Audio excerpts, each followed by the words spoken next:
Assalamualaikum warahmatullahi wabarakatuh. Di sini saya akan menjelaskan tentang flowsheet diagram distilasi fraksinasi. Nama saya Vina Rohmatikal Aliyah dari kelas 3F D3 Teknik Kimia. Sebelumnya, saya akan mengenalkan tentang alat-alat yang ada di dalam proses distilasi fraksinasi. Yang pertama ada tangki, yaitu tangki reboiler atau T3. Yang kedua ada tangki penampung, yaitu T2. Ini tangki penampung distilat. Terus yang ketiga ada tangki umpan atau T1. Selanjutnya ada pompa, yaitu pompa reflux atau P1. Yang kedua ada pompa umpan atau P2. Yang ketiga ada pompa sirkulasi atau reboiler. Selanjutnya ada alat yang menghasilkan perubahan energi. Yang pertama ada heat exchanger atau W5. Yang kedua ada bottom cooler atau W3. Yang ketiga ada reboiler atau W2. Yang keempat ada kondenser atau W1. Di sini juga ada keterangan lainnya.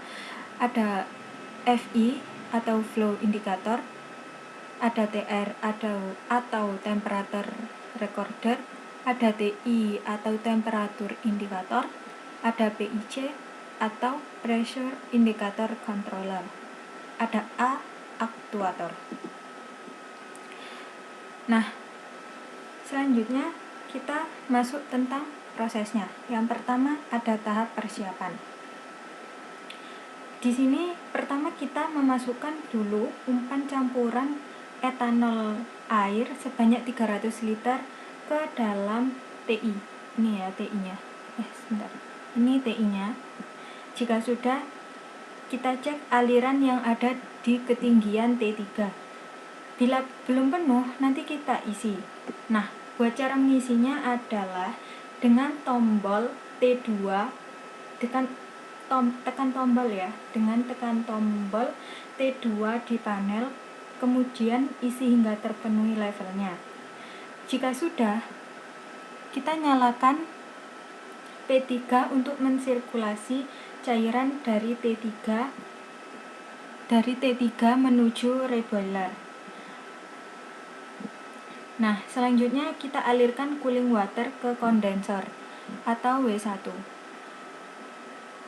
Selanjutnya diatur laju alirnya sebanyak 1,5 sampai 2 liter per menit minimal, dan nanti akan terbaca di F14. Kemudian kita cek juga aliran di TRC3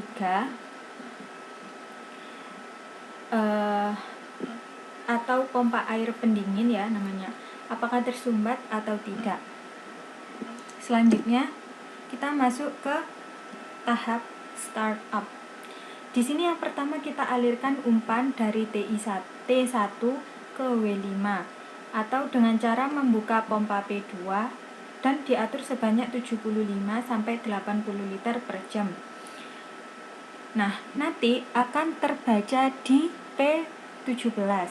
Lalu yang kedua, kita akan mengalirkan steam.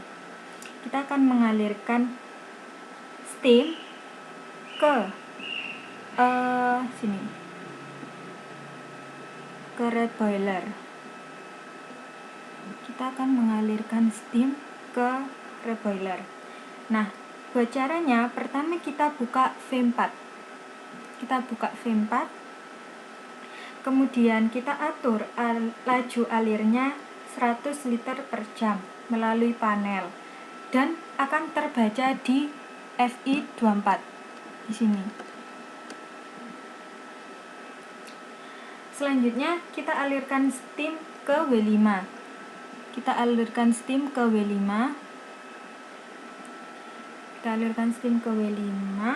Selanjutnya di sini kita akan mengatur laju alirnya secara manual, di mana kondisi umpan kurang lebih 60 sampai 70 derajat Celcius.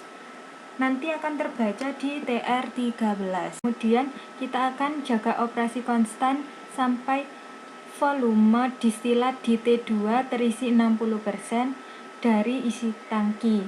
Lalu selanjutnya atur rasio reflux dengan perbandingan 1:1.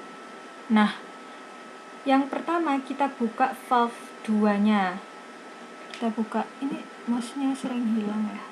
Kita buka valve 2-nya.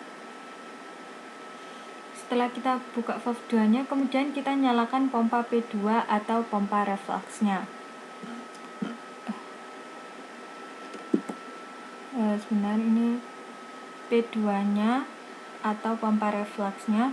Lalu kita atur laju alirnya 75 sampai 80 liter per jam. Nah, nanti akan terbaca di FI 14. Maaf, sebentar. Di F14 di sini. Setelah itu memastikan reflux rasio dengan konstan.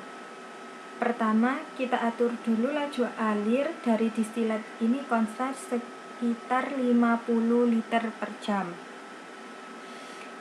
Lalu kita cek lagi bukaan valve 4 V4 ini konstan kurang lebih 100 liter per jam. Lalu kita cek juga atur bukaan ini valve dari atur bukaan valve dari steam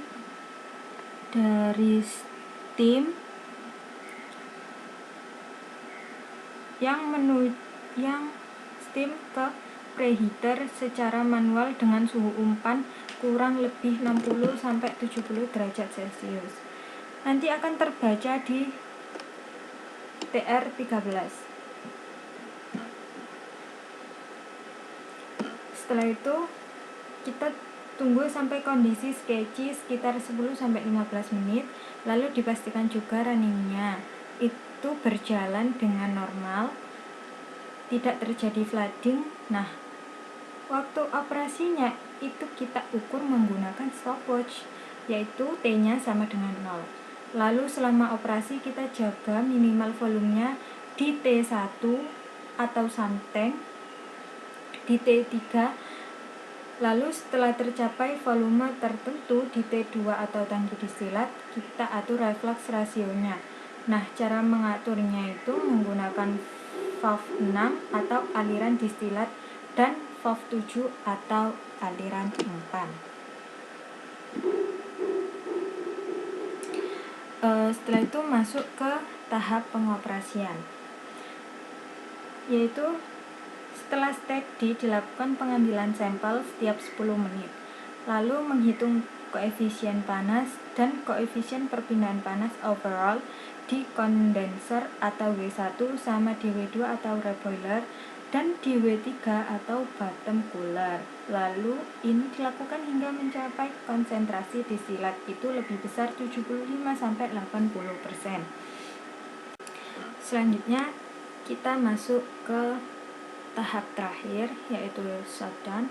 Pertama kita tutup V4 yang aliran valve steam menuju reboiler, sama kita matikan valve yang menuju ke preheater W5.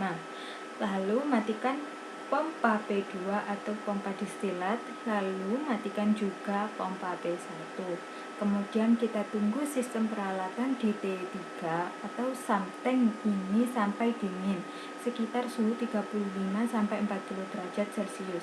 Kemudian kita matikan pompa sirkulasi reboilernya P3, lalu matikan juga pompa air pendingin TR3, lalu matikan panel pengendalinya, lalu posisikan udara di kondisi off. Sekian penjelasan video dari saya tentang flow diagram distilasi fraksinasi. Mohon maaf jika penjelasannya kurang membuat yang mendengarkan paham. Sebelumnya terima kasih karena sudah menonton. Wassalamualaikum warahmatullahi wabarakatuh.